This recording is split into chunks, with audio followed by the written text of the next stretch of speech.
না, আমি ভাবছিলাম যে গিয়ে দেখে আসবো বড় ভাইয়া সে বাড়িতে আছে কি না।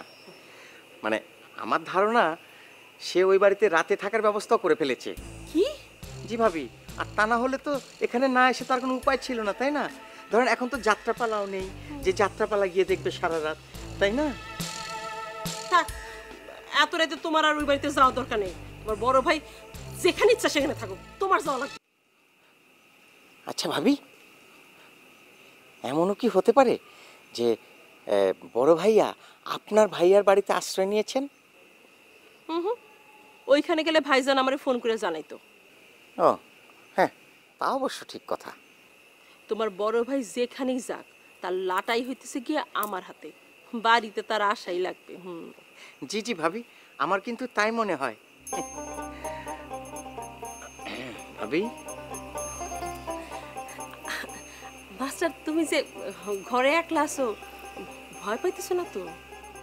হ্যাঁ জি না ভাবি, আমি কোনো ভয় পাচ্ছি না, আমি তো ভয়কে জয় করে ফেলেছি ভাবি। বাহ, খুব ভালো করছো মাস্টার।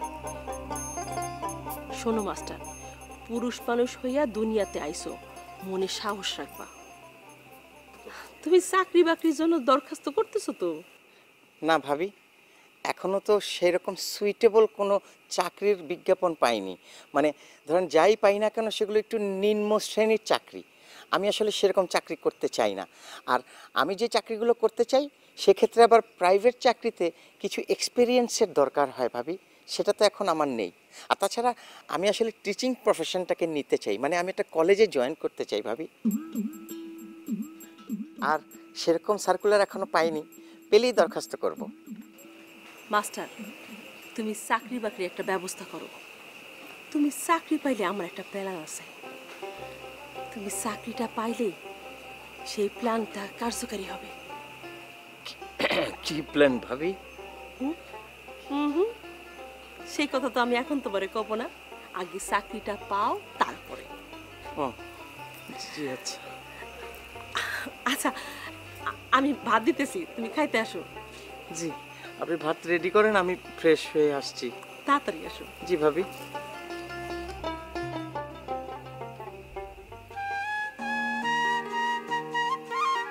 চাকরি পেলে কি ভাবি আমার সঙ্গে ডিস্কোকে বিয়ে দেবে? এইটাই প্ল্যান? কথাবার্তা শুনে তো সেরকমই মনে হলো, কিন্তু এখন আমি চাকরি কোথায় পাবো? চাকরি না পেলে যদি ডিস্কোকে অন্য কোথাও বিয়ে দিয়ে দেয়, না না, আমাকে একটা চাকরি ম্যানেজ করতেই হবে।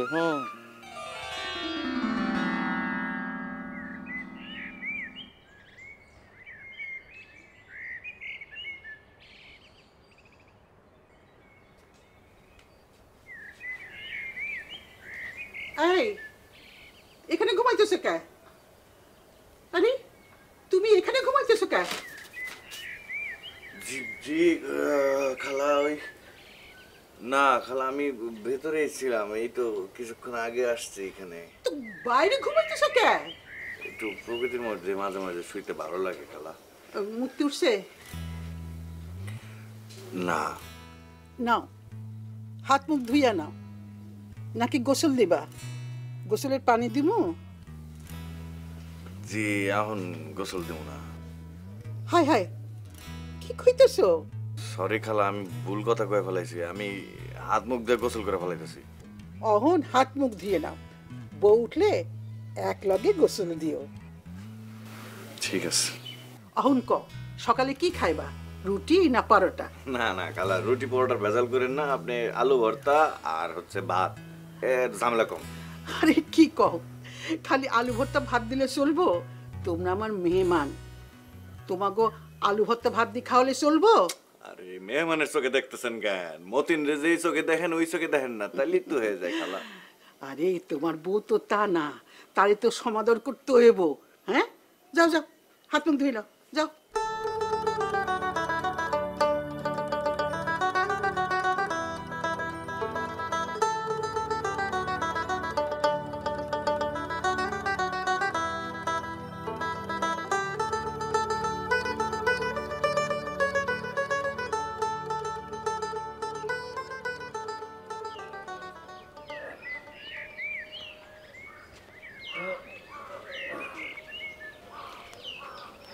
ভাইজান সালাম আলাইকুম। ওয়ালাইকুম আসসালাম। রাইতে ঘুম টুম ঠিক মতো হয়েছিল? হ্যাঁ ভাইজান, ঘুম মোটামুটি ঠিকঠাক। আচ্ছা, আসমা কি ফোন টোন দিছিল? না ভাইজান, ওই ফোন করবো, ফোন করে না। আমি যদি মইরেও যাই, আসমা আমার কাছে ফোন করবো না, এত রাগ আমার প্রতি। আমি বকুলপুরের রানী। তুমি আজ কি গ্রামে যাবা? জি ভাইজান। যাইয়া মন্টুর বিরুদ্ধে প্রচার দিবা, কইবা যে দিবরে নিয়ে মন্টি বাইকে গেছে। কেন আমি আপনার কাছে দূরে সরে যাইতে চাইতেছি সেটা আমি আপনাকে বলছি না। এইসব আমার কাছে কোনো ব্যাপার না, ব্যাপার হইলে সম্পর্কই করতাম না। আমার কাছেও মনে হয় এটা ছোট ভাইয়েরই কাজ, কারণ সে প্রিন্সেস দিবার সঙ্গে যাত্রা মঞ্চে যেভাবে ডান্স করছিল। মাস্টার তুমি কেমনে জানলা যে ডান্স করতেছিল? হ্যাঁ